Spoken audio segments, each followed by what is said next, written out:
This video is sponsored by Wren. Stick around to the end to find out how you can help fight climate change. Hello and welcome to my channel. Rhino here. Today, I thought it would be appropriate, given who's sponsoring this video, to take another look at what apologists are saying about climate change. This time via a video put out by the What Would You Say channel, instructing their followers on how to talk about climate change. Now, while they probably do have sympathies toward young Earth creationists, they have not explicitly endorsed that position, so maybe they're a bit more nuanced than the last guys. Let's go!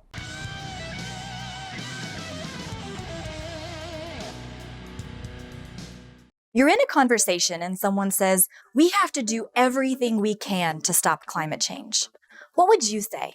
I would say, yeah. Climate change is going to cause massive damage, both economically and environmentally. It already has caused massive damage in both these ways. It makes sense from pretty much any perspective that drastic action to mitigate the effects of climate change is exactly what is needed.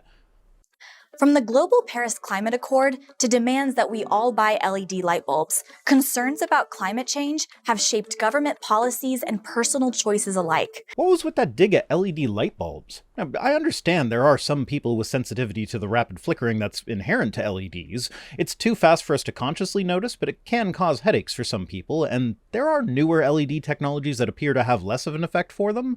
But for that specific issue, obviously use the light bulbs that don't cause you pain. But for those of us that are unaffected, LED bulbs offer more versatile lighting in a bulb that will not have to be replaced for several years, and which saves you a significant amount of money on your electric bill. So it's kind of a no-brainer. I actually went full LED more than a decade ago when the bulbs were still about $25 per bulb for the most basic ones, and I have yet to have any of the bulbs die on me.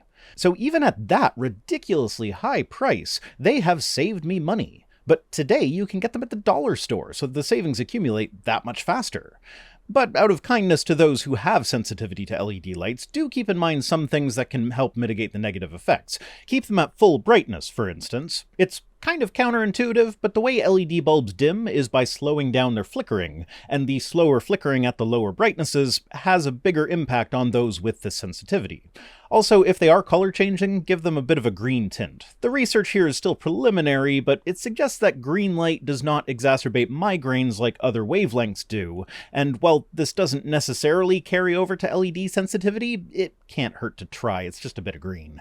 Anyway, all that to say that LED bulbs are great, but there are some valid reasons not to use them, so no, we should not be guilting people into using them, but if you can, why would you not?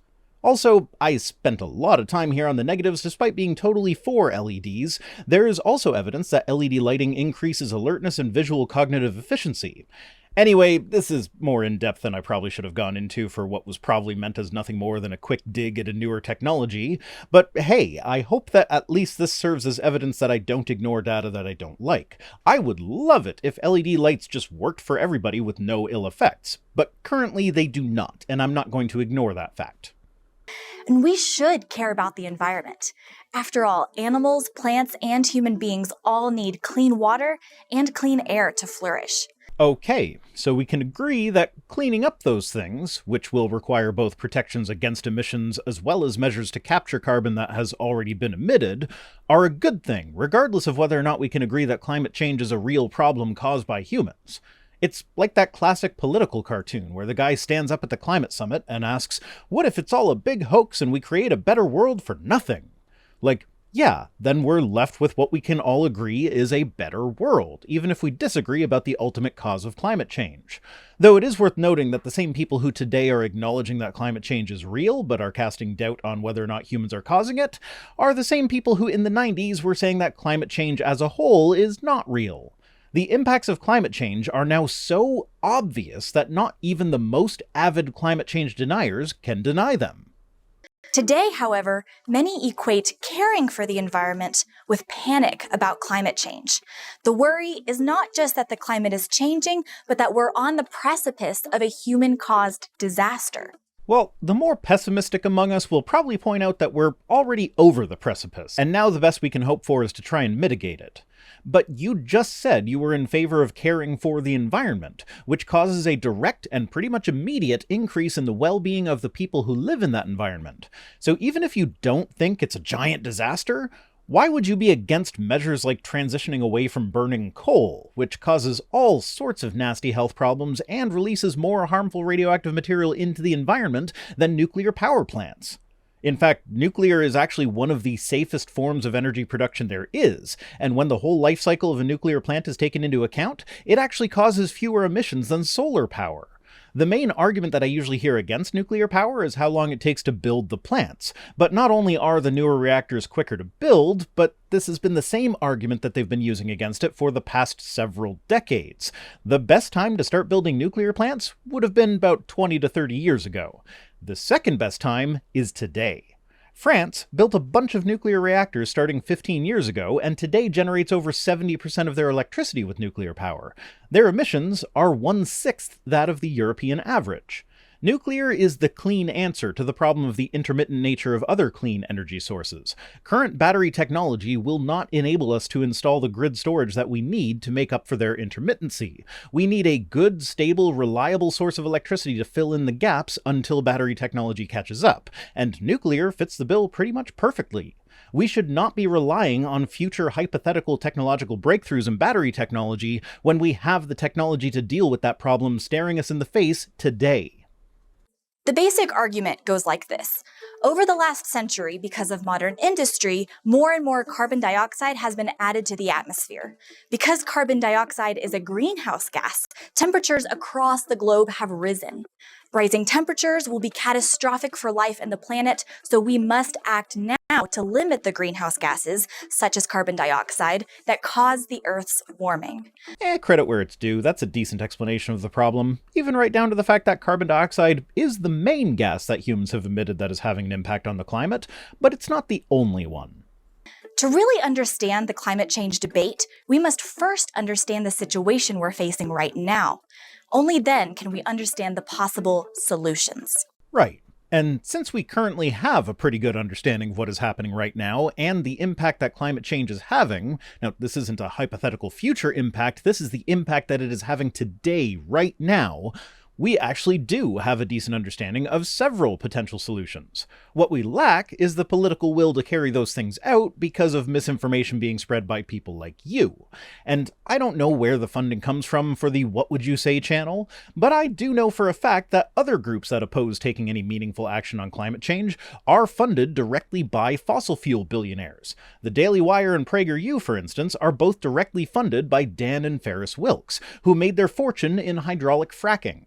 So, while Big X is clearly signing your paychecks is a common conspiratorial refrain, for instance, I've been told that Big Pharma paid me to make my vaccine video, it's actually a true fact that big oil funds politicians and groups like PragerU, giving them a financial incentive to want to keep the fossil fuel industry happy.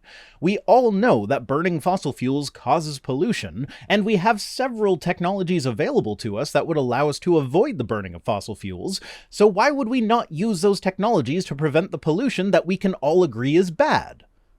Here are two questions that can help us understand what's going on with climate change.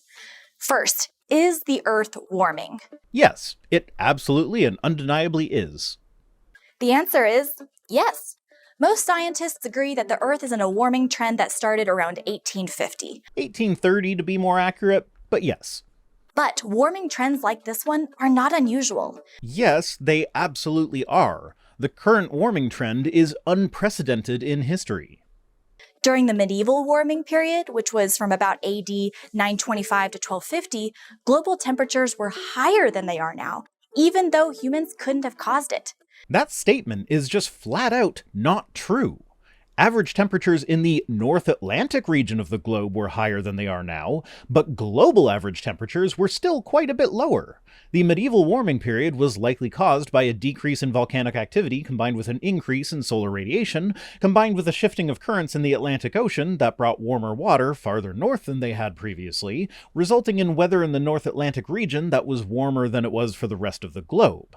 But when global average temperatures are plotted, here's a graph that compares the medieval warming period to the Little Ice Age, which I'm sure we're going to get into in a bit. But can you see the spike on the right-hand side of the graph? That's today. It goes way higher than the medieval warming period. It was also warmer during the Roman climate optimum from about 250 BC to 400 AD than it is now. Well, if I bring that graph back up, it only goes back to the beginning of the Common Era, so we don't get all the way back to 250 BCE. But for the 400 years that are there, we can see that the global average temperatures were slightly warmer than the medieval warming period, but still nowhere near as warm as they are today. So yeah, again, the warming happening today is unprecedented. In the last 7,000 years, natural forces that can change the climate have typically done so at a rate of about 0.01 degrees Celsius per century. Humans have managed to increase that to a rate of 1.7 degrees Celsius per century.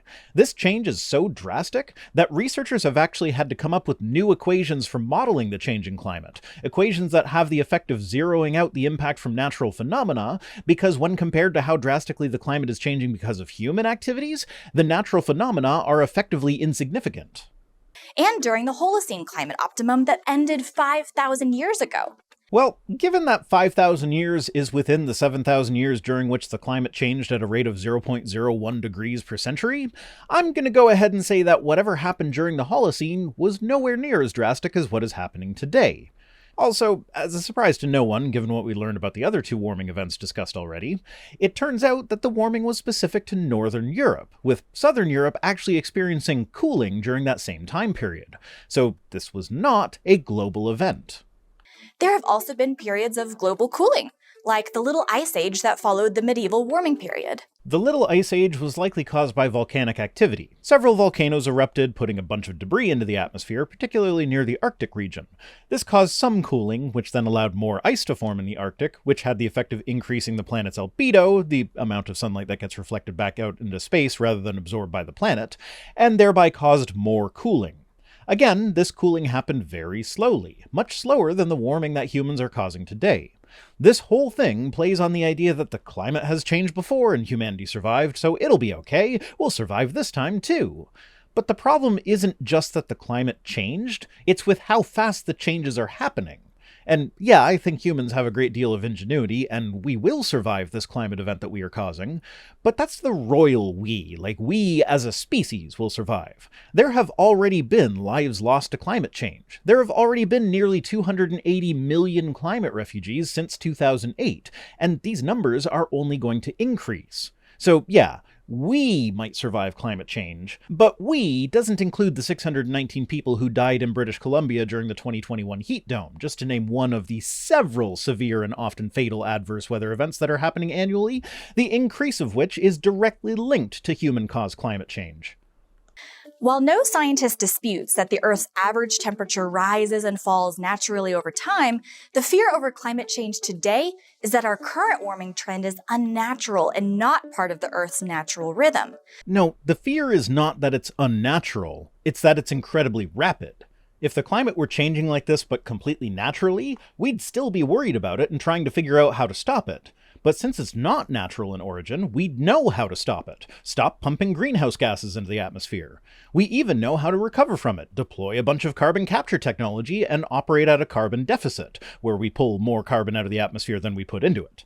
Now, because the climate has some momentum, even if we went carbon negative today and maintained that for the foreseeable future, it would still get worse before it got better. But it would get better eventually. The problem is that we, as humans, tend to be short-sighted. Why would I go through some hardship today to protect the climate 100 years from now? Well, for me, it's because there are people that I care about who are alive today who could possibly still be alive in a century, and I'd like them to have a good life. There are also people who are not yet alive today who I know I will care about when they are born that will be alive 100 years from now, like potential grandkids. But it can be hard to look ahead that far if it means that things are going to be even a little bit more difficult for me right now. This leads to the second question. Are we causing the current warming trend by adding carbon dioxide to the atmosphere? Yes. Unequivocally, undeniably, 100% yes. It's hard to say. No, it's really easy to say. Just ask the climate scientists. There is an equivalent consensus among climate scientists that climate change is caused by humans, as there is among biologists that evolution is real. Human activity does contribute to carbon dioxide levels, but the real question is how sensitive is the climate to that? Pretty damn sensitive. Greenhouse gases make up a minority of the atmosphere, with 99.9% of the atmosphere being nitrogen, oxygen, and argon, none of which acts as a greenhouse gas. But without greenhouse gases, the global average temperature of the Earth would be below freezing. So we depend on that tiny fraction of gases in order to survive. Given that less than 0.1% of the gases in the atmosphere are responsible for the fact that the Earth isn't just a big ball of ice, what do you think will happen when we suddenly double the amount of one of those gases? Because current CO2 levels are about twice what they were during the warming events that you guys brought up. After all, the warming trend we're in right now began in 1850, before the recent increase in industrial activity. Not sure where you're getting your information from, but when I look it up, it seems that the Industrial Revolution started around 1760. It remained confined to England for a while, but that is plenty of time to accumulate some atmospheric carbon dioxide before the current warming trend began in about 1830. Also, the warming trend began with a decrease in volcanic activity at the end of the 18th century. Humans just made it continue significantly longer than it would have on its own. Back then, our CO2 contributions were trivial. And as you can see from this graph comparing global average temperatures with both human and natural drivers of climate change, the natural drivers of climate change remained fairly dominant throughout the 19th century, and it wasn't until about the 1920s that the human drivers started taking over. Remember that thing I said earlier about how the climate has momentum? It took some time to build up the CO2 to a point where man-made CO2 was the primary driver of climate change. And this is also another reason why it can be difficult to get the politicians to act now. If they act now, the effects won't be seen until long after they are out of office, so why would they? That would leave them open to attack ads from their rivals, talking about the money they've wasted fighting climate change and failing, because the climate takes longer to change than one single election cycle. And in the last few decades when they have increased, there's been very little net warming. I'm sorry, did you just say that there's been very little net warming? Let's pull up the graph of global atmospheric carbon dioxide compared with the average surface temperature from 1880 to 2020. The line in the middle is the global average surface temperature for the entire 20th century. The blue bars are years where the average temperature was below that threshold. The red bars are years where the average temperature was above that threshold. We haven't had a year that falls under that threshold since the 1980s, and the amount by which it has surpassed that threshold has been getting steadily larger every year. 9 of the 10 hottest years on record occurred within the last 10 years. This summer, every time I try to check my phone for weather, I first have to navigate past the heat warning that it's giving me. Climate scientists are predicting that this year has about a 99% chance of also making it into the top 10 hottest years, with a 50-50 shot of it being in the top 5. But yeah, we've seen very little net warming, sure. By itself, carbon dioxide can only warm the Earth's atmosphere so much. In fact, each extra bit of the gas will warm the atmosphere less than the previous bit. Well, I'm finding it hard to find a legitimate source that either supports or refutes that claim, but it wouldn't surprise me. Diminishing returns are a real thing that happens, but that doesn't mean that at a certain point it's now okay to just continue dumping more CO2 into the atmosphere. We've already seen plenty of negative effects from that. So why all the worry? Because data exists. We analyze the data and we find that we are causing a problem that we don't need to be causing, that this problem is causing many animals to go extinct that would not otherwise go extinct, is causing tens of millions of refugees per year, and is killing people, among other things. The concern is that so-called positive feedback will cause a chain-like reaction, magnifying the warming trends. Yes, and this does happen. Water vapor is actually a much stronger greenhouse gas than CO2, and when CO2 warms the planet, warmer temperatures means not only more water evaporating, but that the air itself is capable of holding on to more water vapor, resulting in further warming. There's also the fact that the ocean absorbs quite a bit of CO2, which does give those of us living on land a bit of a buffer, but then it does things like kill off integral parts of delicate reef ecosystems. This in turn would lead to a more severe climate. While many of the computer models assume that most or all of the climate feedbacks will do this, no one actually knows. Here's the thing, though. We've been doing predictive climate modeling for several decades now. So it's not like we don't have a way of figuring out whether or not the models are accurate. We can look back at past models, compare what they predicted with what actually happened, and so see whether or not they were accurate. And when we do that, we find that the majority of them were right on the money. So climate modeling has a very robust track record going back at least 70 years. It's not a best guess or a nobody knows for sure kind of scenario. We know from data we've already collected and analyzed that these climate models are accurate. And as we collect even more data, we can build more models that are even more accurate. Some feedbacks may actually dampen the warming effects of carbon dioxide. Yeah, there are a handful of those. Like when there's more water vapor, there's typically more cloud cover, which increases the Earth's albedo.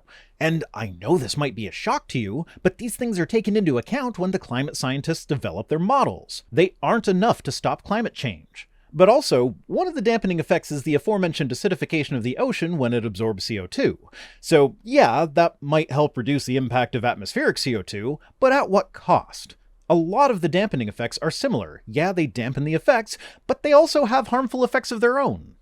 This is the subject of ongoing research and debate. Yup, it sure is. Well, research more than debate. At this point, we have enough data, it's pretty much a settled issue. And as more research comes in, the conclusion becomes that much more, well, conclusive. Humans are driving climate change, and it's bad. So the next time you're in a conversation about climate change, remember to look for clarity on the current situation by asking these two questions. And then hope to God your interlocutor doesn't know what they're talking about, because the answers to these two questions are well known, and they aren't what you want them to be. And that's it for this one. Before we go, I'm excited to talk to you about today's sponsor, Wren.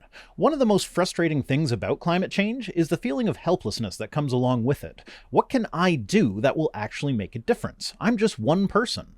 Well, Wren can help you live a carbon-neutral life, or even a carbon-negative life if you so choose. On their website, you can answer a few simple questions about your lifestyle, which they then use to calculate your carbon footprint. Then, you can offset your carbon footprint by helping to fund a mix of carbon reduction projects, like my personal favorite, the mineral weathering in Scotland. They purchase and restore degraded land, currently in Scotland, which includes reforestation and peatland restoration. They then spread small particles of basalt rock over the forest floor, and as rain falls onto the basalt, the dissolved CO2 in the rainwater reacts with the basalt to form solid minerals like calcium carbonate. So not only does this project sequester carbon by growing trees and forest lands, but it actually pretty well permanently sequesters it in mineral form, where it can remain stable for millions of years. One of the things I love the most about Wren is that they hold the projects they support to a very high bar of accountability. They have to be able to show not only that they are sequestering carbon, but they also have to be able to measure it in order to make sure that when Wren says that you have offset X amount of carbon, that that number is actually accurate. And they have dropped projects in the past that have not lived up to expectations. And on top of all of this, of course, we all know that the biggest barrier to fighting climate change is political. Wren also funds groups that push for policy changes that would have an impact on the fight against climate change. Since their inception in 2019, they have raised over $3 million to help sequester carbon from the atmosphere and to push for political action. And you can help. Offset your carbon footprint with Wren. The first 100 people who sign up using the link in the description will have 10 extra trees planted in their name. Thanks for watching. Thanks to Tim Robertson for being my Patreon manager, and special thanks as always to my patrons, who are the climate models that no one can say for sure are accurate at predicting the climate of my channel. If you'd like to actually have a 70-year robust history of accurate predictions, you can join us on Patreon for as little as $1 per week over at patreon.com/ViceRhino, or by supporting the channel in one of the other methods that can be found at links.vicerhino.com, which is also where you'll find links to my various other projects. If for whatever reason you want to send me stuff, my P.O. Box address is in the description. See you next time!